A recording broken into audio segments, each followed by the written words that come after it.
That's I hope that it didn't. I guess I hope it didn't hurt him. This is one of your favorites, isn't it, Cody? Yeah. Sure kind of too. Yeah, it is. It's one of my favorites when I was little.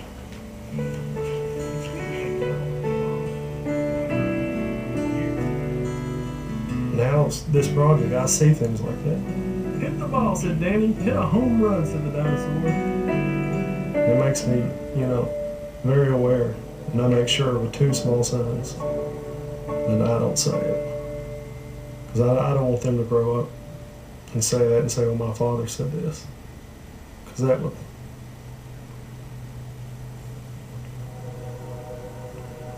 be the worst thing they could say. Good night. Some more, okay? Say your prayers before you go to sleep.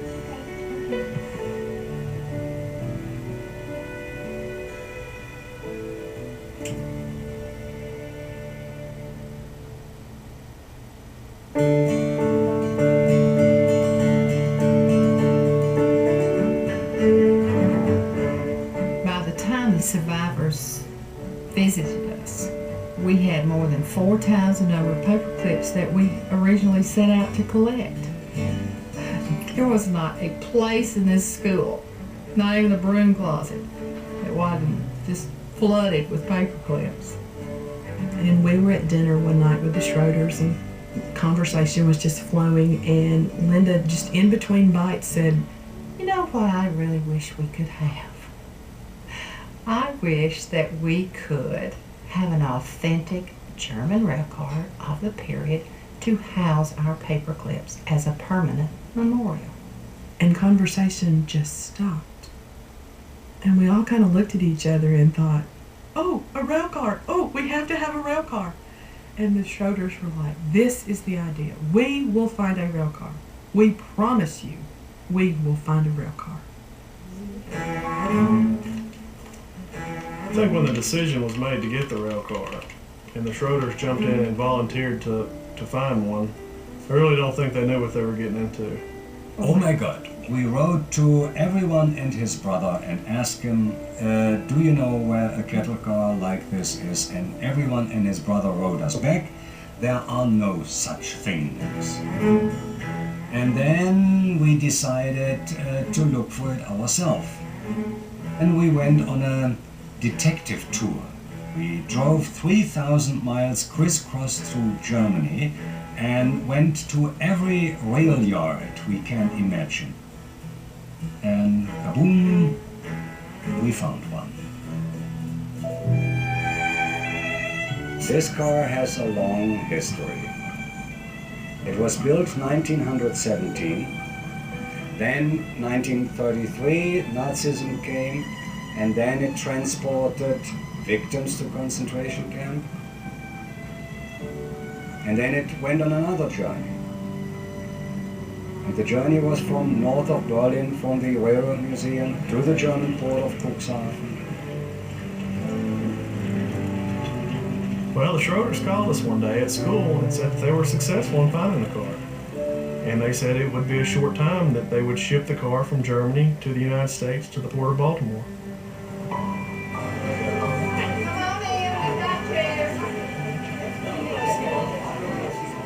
At 10 a.m. on November the 9th, we hope to dedicate this rail car.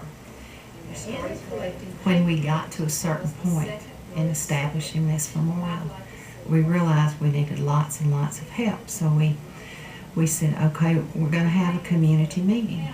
Right now, we have on this property 27 plus million paper clips. We got to have help. Now, we've got to have a parking committee. We have to have a landscaping committee. It's got to look pretty around it now. We also have to figure out how to get the paper clips in there. You know, you're talking about 22 metric tons. You know, I have a hard time visualizing my fat self, much less 22 metric tons. Okay. Now, we'll type these committees up. We'll send all of you darlings a copy, so don't you leave here till we get your address. If you want to see where it's going, come out here and I'll show you. We had children from all the previous groups show up, and they brought their parents with them. And they saw that other people in the community came, people they knew would be working to get this thing going.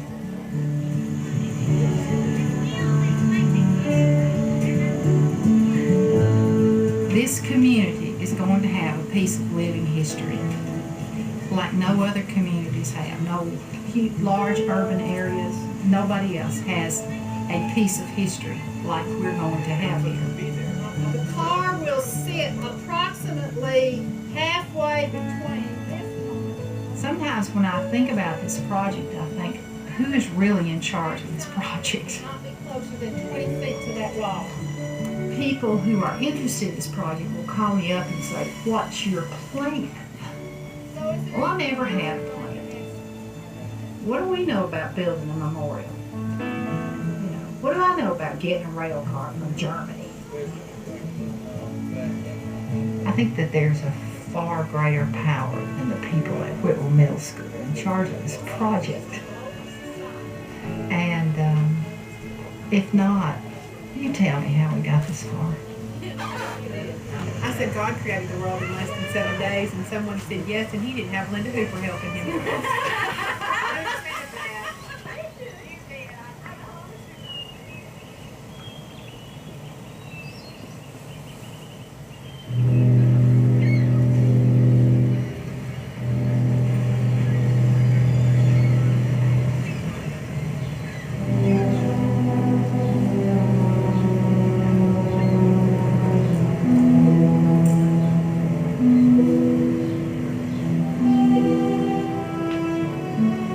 Certain feelings when you see a car like this, and you can't help but remember what happened in this car some 60 years ago.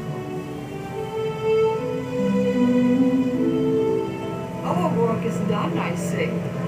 We brought the car over, and that's it. And now the other one. So? Yes, yes, I hope so. I hope so. It will stay with us forever. That's possible.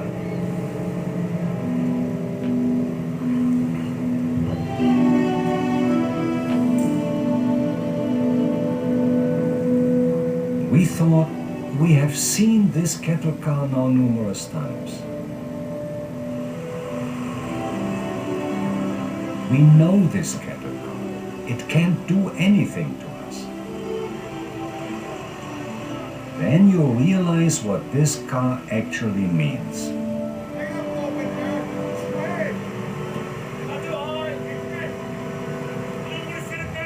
This car transported people to concentration camps. They put in 80, 90, 110 people. They suffocated in these cattle cars. And 1/4 of every victim, of all the victims, were children.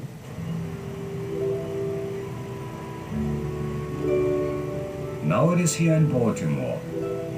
And then it goes down to Chattanooga and to Whitwell.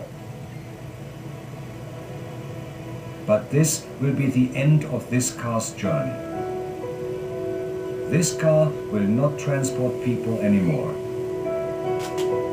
This car will be a symbol.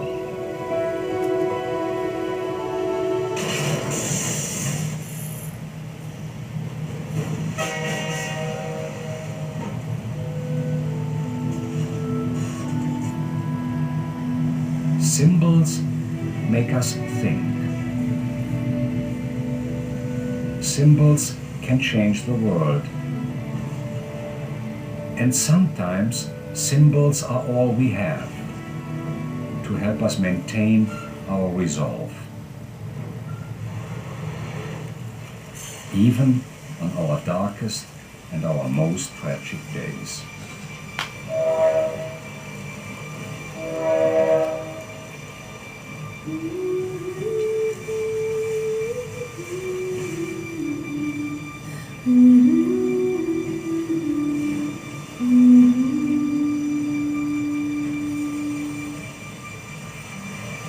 Sun came up on Monday morn, the world was all in flames.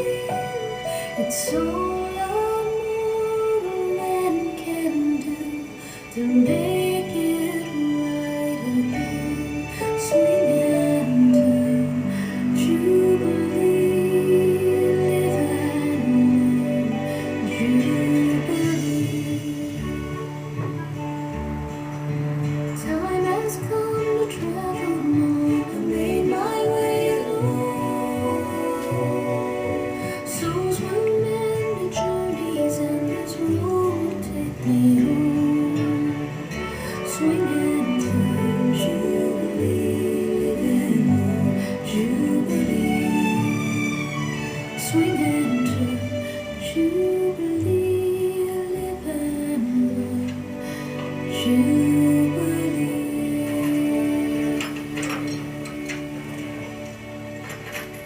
When I first saw the car, it moved me.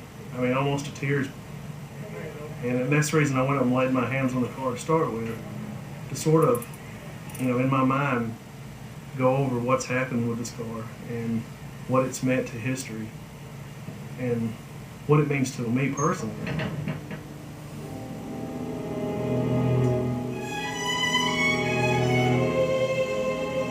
And then when it came here and I got to look inside it, it just, it killed me.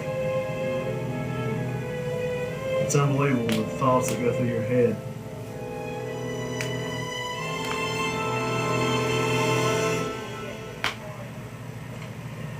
I think they're ready, David. About that. Little more.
I was one of the first to actually stand in the rail car. The floor was sort of rotten and you had to watch where you stepped. But just the thought of 100 people fitting in that small area, it's heartbreaking.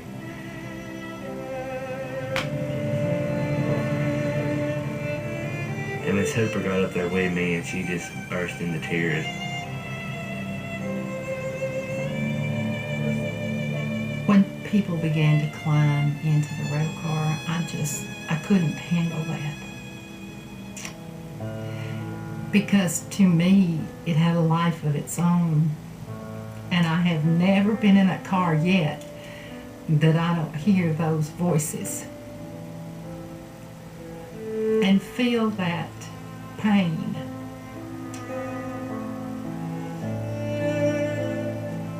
It survived in the face of overwhelming odds. And now it's come home. Cassie and I were standing in the car today and we kind of had our hands on the car and she said, what would it tell us if it could talk?